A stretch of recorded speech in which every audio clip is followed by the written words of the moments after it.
of the Father, and of the Son, and of the Holy Spirit, one God. Amen. Glory to Jesus Christ. Glory forever.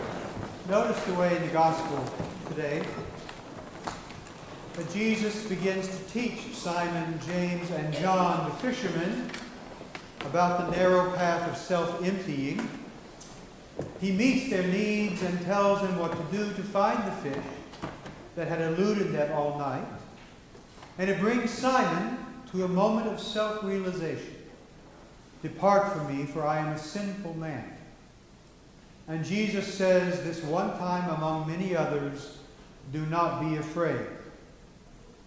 The miracle of the fish, the stark contrast between the Lord and himself that Simon recognized, and the compassionate words of the incarnate divine Logos, brought all three men to a pivotal decision. Shall we follow him and become fishers of men? Of course, they decide that they will, immediately. What we see here is called detachment. It is the beginning of the process of salvation, letting go of the ties that bind us to this world, its expectations and demands, to its supposed rationality and false belief in the fragmentation of reality, to the continual noise of our busy lives, to the fear of death and the desire for power and security that cloud our perception, and tied to our sinful thoughts and actions as a way to escape the inevitable, to the dead-end path of acquisition and attainment that Jesus so clearly rejects. He clears a space within us where the life of the Holy Spirit can grow. Today's gospel reading shows us what the first step looks like, which is the beginning of the movement from this world to the real one, from the mind to the heart, from duality to single-mindedness.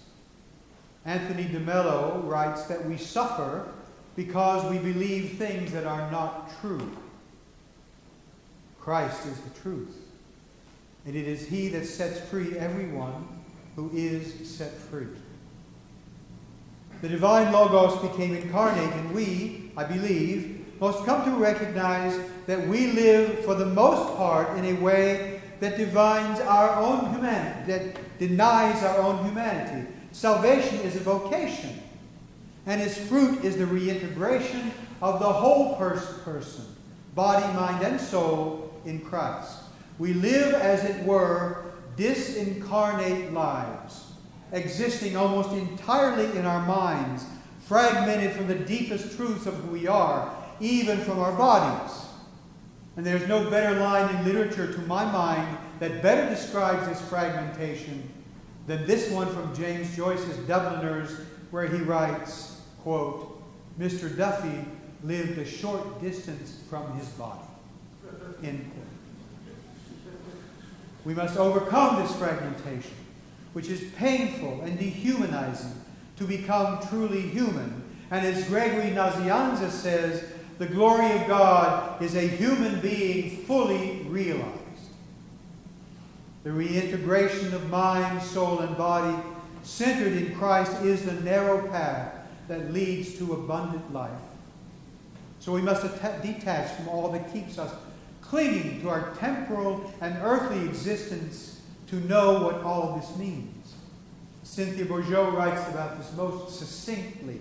Quote, do not hoard, do not cling, not even to life itself. Let it be like this, quote, not my will, but yours be done, O Lord, and into your hands I commend my spirit, end quote. Christianity's central theme is the incarnation of the divine Logos into human flesh, and our salvation resides in the full embrace of the Lord's and our own humanity.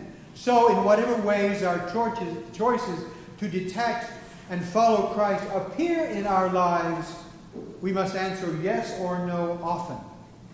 We are called throughout our lives, time and again, to awaken from our long sleep and begin at last to become what we were created to be. I love how David Bentley Hart puts it. Quote, we are as it were, doomed to happiness, so long as our natures follow their healthiest impulses unhindered. End quote. To come face to face with the incarnate Lord is to first see that we are all of us sinful men and women, lost in our own fragmentation, caused by sin and generated by the fear of death. To each of us, he says what he says to Simon, "Do not be afraid and follow me." And his church proclaims most brilliantly the clarion anthem, "Do not be afraid of death, for he is risen." We see in Christ who and what we really are, and the contrast between what we believe about ourselves and about him, and how we were created to live, and what the truth is often stark and disturbing.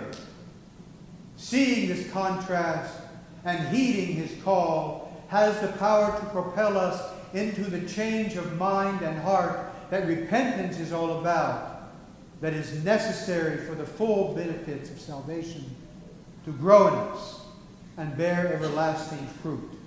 In the name of the Father, and the Son, and the Holy Spirit. Amen.